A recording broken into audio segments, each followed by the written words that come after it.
gerakan melompat dapat dilakukan dengan berlari.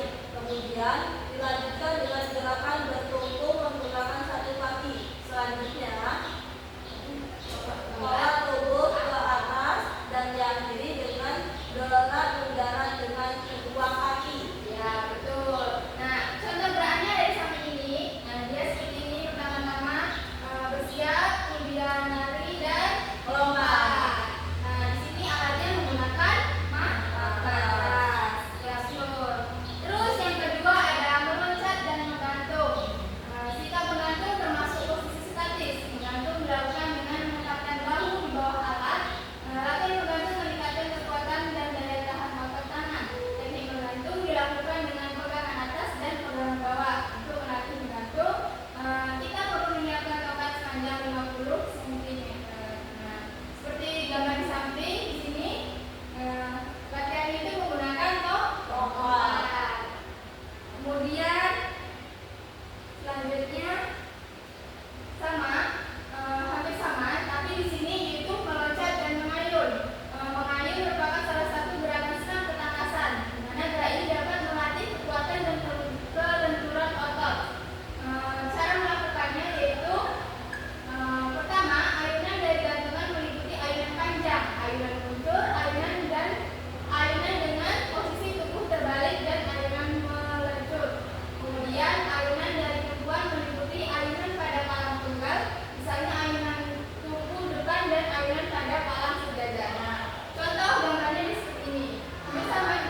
jelaskan, kasih tahu apa jawabannya, ya.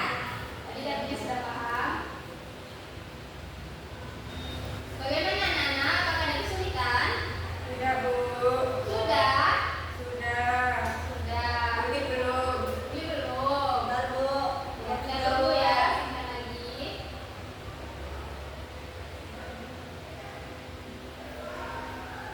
Ya, Bu. Sudah. Kalau sudah, siapa yang mau maju ke depan untuk presentasi terlebih dahulu? Putri, Bu. Boleh, Putri, presentasi ke depan. Kali ini saya akan mempresentasikan hasil lomba kerja saya, yaitu berlari dan melompat menggunakan alat matras. Itu cara melakukannya yaitu awalan, terus yang selanjutnya itu melompat dengan satu kaki, terus melayang dan mendarat menggunakan dua kaki. Selanjutnya itu melompat dan menggantung di tiang pegangan. Itu caranya itu meletakkan bahu di bawah alat saat menggantung. Terus diperlukan tongkat sepanjang 50 cm. Selanjutnya berlari dan melompati peti lompat. Di sini alatnya menggunakan peti lompat. Caranya yaitu berlari secepat mungkin, terus lakukan dalam melompat peti. Lompat saat melompat tertumpu pada peti menggunakan kedua tangan. Terus lakukan dorongan ke peti agar badan tidak menyentuh peti. Selanjutnya itu buka kedua kaki selebar mungkin saat melewati peti. Selanjutnya saat melayang, kaki kembali dirapatkan untuk bersiap mendarat. Sesudah itu condongkan badan ke depan dan condongkan ke arah depan.